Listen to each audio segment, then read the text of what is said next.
அன்பு சொந்தங்களே, அன்பு உறவுகளே, எப்படி இருக்கீங்க? நல்லா இருக்கீங்களா? இந்த காலையில் கர்த்தர் உங்களோடு கூட பேச விரும்புகிறார். இயேசு ஒவ்வொரு நாளும் காலைதோறும் ஒரு கிருபையை, புதிய கிருபையை உங்களுக்கு கொடுக்க அவர் ஆசையாக இருக்கிறார். நாம் கர்த்தருடைய பிள்ளைகளே, நேசர் சந்திக்கும் நேரம். இந்த நேரத்தில் உங்கள் நேசர் இயேசு உங்களோடு கூட பேசுகிறார். வேதத்திலிருந்து ஒரு பகுதியின் மூலமாக உங்களோடு இடைப்பட அவர் விரும்புகிறார். அந்த வேத வசனம் என்ன தெரியுமா? பார்க்கலாமா? சங்கீதம் 91 14, 15, 16. அவன் என்னிடத்தில் வாஞ்சையா இருக்கிறபடியால் அவனை விடுவிப்பேன். என் நாமத்தை அவன் அறிந்திருக்கிறபடியால் அவனை உயர்ந்த அடைக்கலத்திலே வைப்பேன். அவன் என்னை நோக்கி கூப்பிடுவான், நான் அவனுக்கு மறு உத்தரவு அருளி செய்வேன். ஆபத்தில் நானே அவனோடு இருந்து அவனை தப்புவித்து அவனை கனப்படுத்துவேன். நீடித்த நாட்களால் அவனை திருப்தியாக்கி என் இரட்சிப்பை அவனுக்கு காண்பிப்பேன். இன்றைக்கு உங்களோடு பேசுறார். உங்க ஆத்துமாவோடு, உங்க ஆத்தும நேசர் உங்களுக்கு கொடுக்கிற பதில் என்ன தெரியுமா? அவன் என்னிடத்தில் வாஞ்சையா இருக்கிறபடியால்.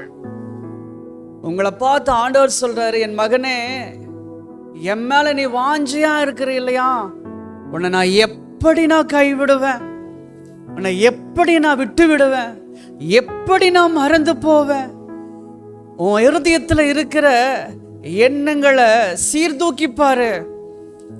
நீ என் மேல எவ்வளவு வாஞ்சையா இருக்கிற இல்லையா? ஏசப்பா, இதை செஞ்சா எனக்கு நல்லா இருக்கும், இந்த பொழுது எனக்கு நன்மையா விடிஞ்சா நல்லா இருக்கும், என் குடும்பத்திற்கு தேவைகள் சந்திக்கப்பட்டா நல்லா இருக்கும், என்னுடைய மனைவி, என்னுடைய கணவன், என்னுடைய பிள்ளைகள், என்னுடைய பெற்றோர்கள், என்னுடைய வேலை, என்னுடைய ஸ்டேட்டஸ் ஆண்டவரை நீர் ஆசீர்வதித்தால் நல்லா இருக்கும். என் வாழ்க்கை இப்படியே போயிட்டு இருக்குது, ஒரு மாறுதல் எனக்கு வேணும், ஒரு முன்னேற்றம் எனக்கு வேணும், ஒரு உயர்வு வேணும், இந்த நாளிலாகிலும் எனக்கு இந்த கிருபை கிடைக்குமான்னு நினைக்கிறீ இல்லையா? வசனம் சொல்லுது, அவன் என்னிடத்தில் வாஞ்சையா இருக்கிறபடியா அவனை நான் விடுவிப்பேன். முதல் காரியம், ஆண்டவர் உங்களை விடுவிக்க போகிறார். கடன்ல இருந்து விடுதலையாக்க போகிறார், வியாதியிலிருந்து விடுதலையாக்க போகிறார், மன போராட்டம் குழப்பத்திலிருந்து உங்களை விடுவிக்க போகிறார். இது ஆவியானவர் காலையில் உங்களை பார்த்து சொல்ற, நான் உன்னை விடுவிக்க போகிறேன். ஆம் கர்த்தருடைய பிள்ளைகளே, கர்த்தர் எவ்வளவு நல்லவர் தெரியுமா? சங்கீதம் 102 சங்கீதத்தில் 19 வசனம் சொல்லுது, கர்த்தர் கட்டுண்டவர்களின் பெருமூச்சை கேட்கவும் கொலைக்கு நியமிக்கப்பட்டவர்களை விடுதலையாக்கவும் என்று வேதம் சொல்லுகிறது. கொலைக்கு நியமிக்கப்பட்டவர்களை விடுதலையாக்குறாராம். கட்டுண்டவர்களை ஆண்டவர் என்ன செய்றார்? கட்டுண்டவர்களுடைய பெருமூச்சு, கடன்ல கட்டப்பட்டு கிடக்கிற மகள, வியாதியில கட்டப்பட்டிருக்கிற மகள, வேதனையில கட்டப்பட்டிருக்கிற மகள, என்ன செய்யணும் தெரியாதபடிக்கு சிந்தனைக்குள் குழப்பத்தினால, பாடுகள்னால, உறவுகள்னால கட்டப்பட்டிருக்கிற மகனே, உன்னை பார்த்து இயேசு சொல்றாரு, உன்னை விடுவிப்பேன், நான் உன்னை விடுவிப்பேன் அப்படின்னு சொல்றாரு. ஆம் கர்த்தருடைய பிள்ளைகளே, பாருங்க, உங்களுக்கு ஒரு காரியத்தை நான் சொல்லட்டும். நம்ம பூட்டு சாவி இருக்கு இல்லையா, இந்த பூட்டு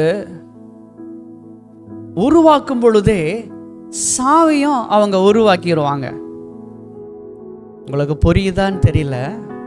பூட்டு இருக்கு இல்லையா, நம்ம வீட்டில் ஏதாச்சும் திருடர்கள் வந்து விடுவார்களா அப்படின்னு சொல்லிட்டு ஒரு பாதுகாப்புக்காக பூட்டை பூட்டிட்டு நம்ம போவோம். எப்படி? சாவி வச்சு பூட்டிட்டு போவோம் இல்லையா? இப்போ உங்களுக்கு ஒரு விஷயத்தை நான் சொல்லட்டும். அந்த பூட்டை உருவாக்குகிற பொழுதே அந்த சாவியும் உருவாக்கப்பட்டு விட்டது. உங்களுக்கு பிரச்சனைகள், கட்டப்பட்ட சூழ்நிலைகள் உருவாகும் பொழுதே அதற்குண்டான உங்களை விடுவிக்கிற சாவியையும் ஆண்டவர் வைத்திருக்கிறார். இந்த பிரச்சனை முடியாதானே நினைக்கிறியா? கண்டிப்பா ஒரு முடிவுக்கு வரும், நிச்சயமாகவே வரும்.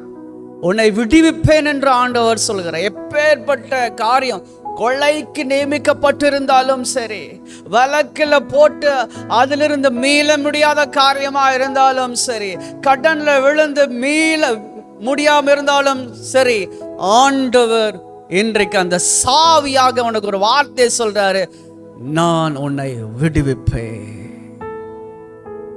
ஆங்கத்தோட பிள்ளைல உன்னை சும்மா விட்டுருவாருன்னு நினைக்கிறீங்களா? கண்ணீரை தொடச்சுக்குங்க. உங்க பெருமூச்சு ஆண்டவர் கேட்டுட்டாரு. எகிப்துல 400 வருஷம் இஸ்ரவேல் ஜனங்கள் அடிமைப்பட்டிருந்தாங்க.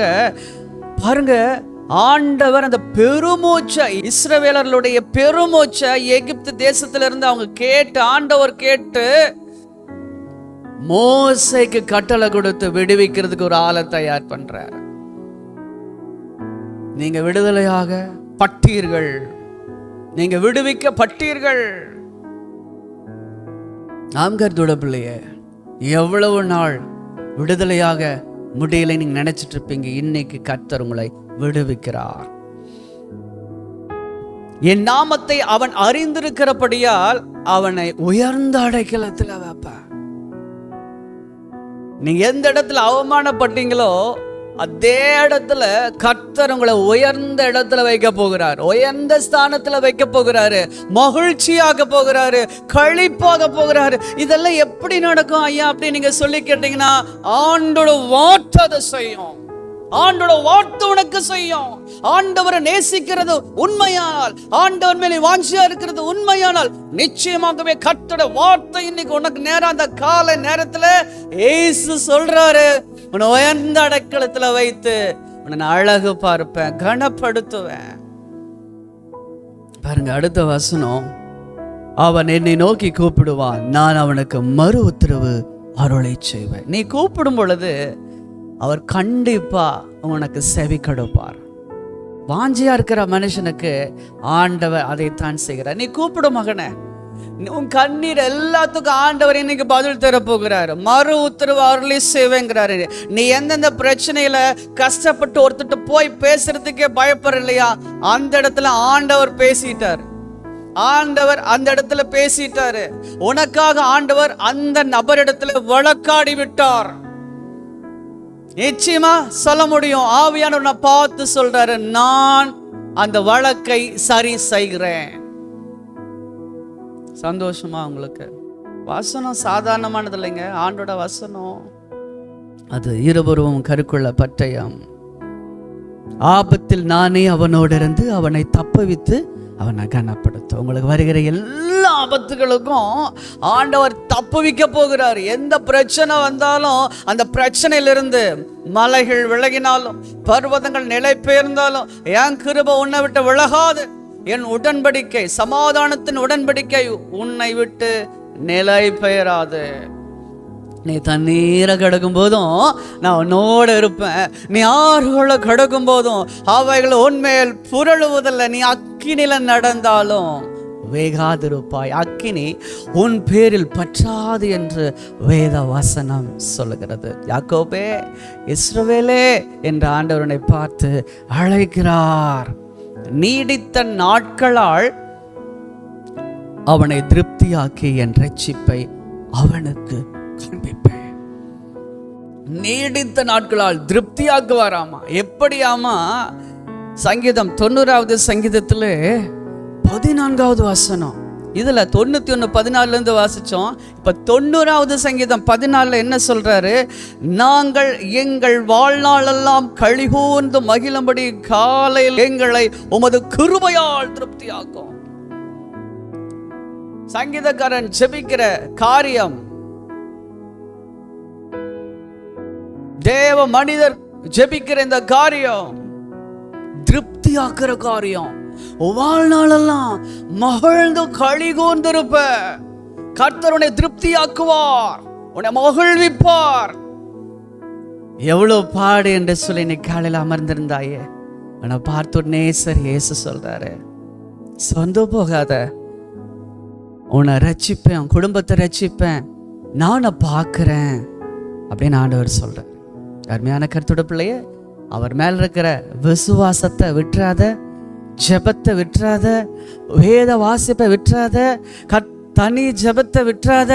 ஆண்டவர் உன்னிடத்துல தான் சொல்றாரு, நீ அவரிடத்தில் வாஞ்சியா இருக்கிற உனக்கு ஆண்டவர் இவ்வளோ நன்மைகள் செய்வாரானால் அவரோடு ஒவ்வொரு நாளும் உறவாடுகிற உனக்கு தேவன் நன்மையை வழங்காதிரார். God bless you. God be with you. இது உங்கள் நேசர் சந்திக்கும் நேரம். நாளை சந்திப்போம். ஆமென்.